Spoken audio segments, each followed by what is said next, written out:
નમસ્કાર વિદ્યાર્થી મિત્રો, સ્વાગત છે તમારું તમારી પોતાની યુટ્યુબ ચેનલ માય ટીચિંગ ક્લાસમાં.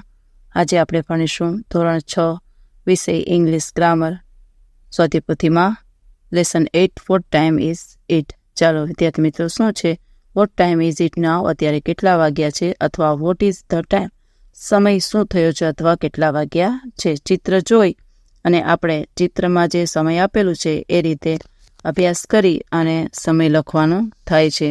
અંગ્રેજીમાં સમય કેવી રીતે લખાય એ આપેલું છે. ઇટ ઇઝ 12 o'clock, 12 વાગ્યા છે. It is 3 o'clock. અને ઘડિયાળ વિશે તમારે જાણવાનું થાય છે તો મોટું ઘડિયાળ હોય તો ક્લોક, કાંડા ઘડિયાળ હોય તો રિસ્ટ વોચ, ઘડિયાળનું ચંદો હોય તો ડાયલ, નાનો કાંટો હોય તો ધ અવર હેન્ડ, અને મોટો કાંટો હોય તો મિનિટ હેન્ડ. એવી રીતે જો વીતેલો સમય છે એ પાસ્ટ દર્શાવે, ડાબી બાજુ મિનિટ પ્રમાણે વીતવાનો સમય ટુ દર્શાવે.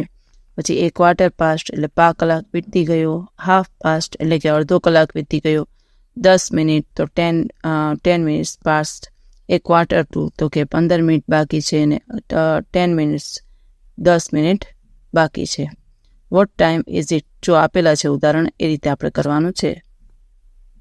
આ રીતે ઉદાહરણ આપેલા છે વિદ્યાર્થી મિત્રો, તો આપણે એક્સરસાઇઝ ચાલુ કરીશું. જો ઘડિયાળના ચંદા પરથી ઉદાહરણ પ્રમાણે સમય લખો. પહેલામાં છે 5:15 તો એને આપણે લખવાનું it is a quarter past 5.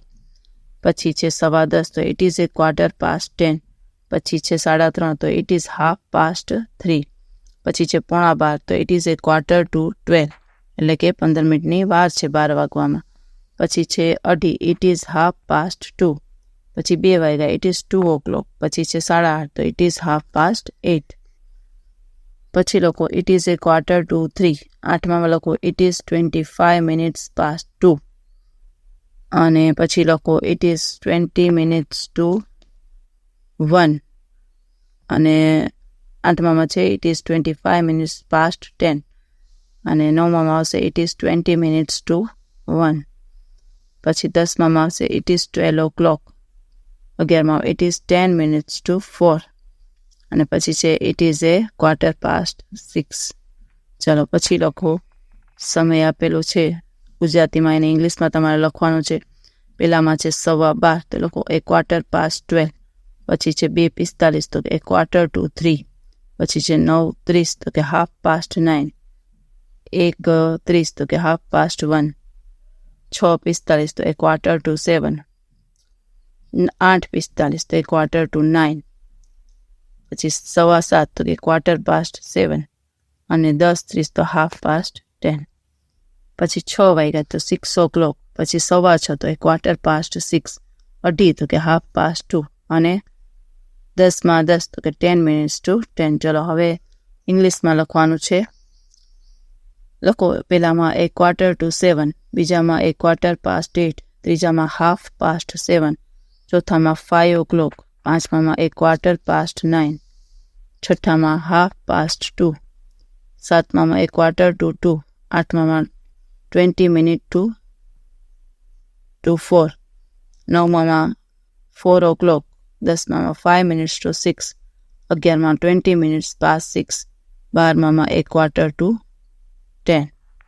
ચાલો ચોથો પ્રશ્ન છે વિદ્યાર્થી મિત્રો, સમય દર્શાવતા વાક્યો વાંચો અને ઘડિયાળમાં તે પ્રમાણે સમયના કાંટા તમારે દોરવાના થાય છે. જો આ રીતે તમે દોરી શકો છો, આપેલા છે વિદ્યાર્થી મિત્રો. આ રીતે બધી ઘડિયાળની અંદર જોઈ શકો છો વિદ્યાર્થી મિત્રો, તમારે કાંટા દોરવાના થાય છે. એવી રીતે 10મી, 11મી, 12મી ઘડિયાળની અંદર જેમ દોરેલા છે એ રીતે તમે દોરી શકો છો. ચાલો હવે શું છે, અહીં રેલવેનું સમાનપત્રક આપ્યું છે, એના ઉપરથી આપણે પ્રશ્નના જવાબ લખવાના થાય છે. ગોરખપુર ઓખા એક્સપ્રેસનું ટાઈમ ટેબલ આપેલું છે. ચાલો વિદ્યાર્થી મિત્રો, ઉદાહરણ આપેલું છે. What is the arrival time of the train at Ahmedabad? લખો the arrival time of the train at Ahmedabad is 6 PM. પછી પેલું what is the departure time of the train from Viramgam? તો લખો the departure time of the train from Viramgam 7:29. બીજું at what time did the train reach Rajkot? તો લખો the train reach Rajkot at 11 o'clock. બીજું what is the arrival time of the train at Dwarka? તો લખો The arrival time of the train at Dwarka is 3:27 a.m. ચોથું, the train was at Okha. What time was it? તો લખો the time was 4:20 a.m. પાંચમું, it was 7:25 p.m. Where was the train? તો લખો the train was at Viramgam. છઠ્ઠું, what is the arrival time of the train at Viramgam? તો લખો the arrival time of the train at Viramgam is 7:25 p.m. સાતમું, it was 8:32 p.m. Where there was the train? તો લખો the train was at Surendranagar. આઠમું, what is the departure time of the train from Jamnagar? The departure time of the train from Jamnagar is 12:34 a.m. ચાલો વિદ્યાર્થી મિત્રો, આજના video lecture માટે જો તમને વિડીયો ગમ્યો તો લાઇક કરશો, તમારા મિત્રો સાથે શેર કરશો અને મારી ચેનલને સબસ્ક્રાઇબ પણ કરશો. આવજો.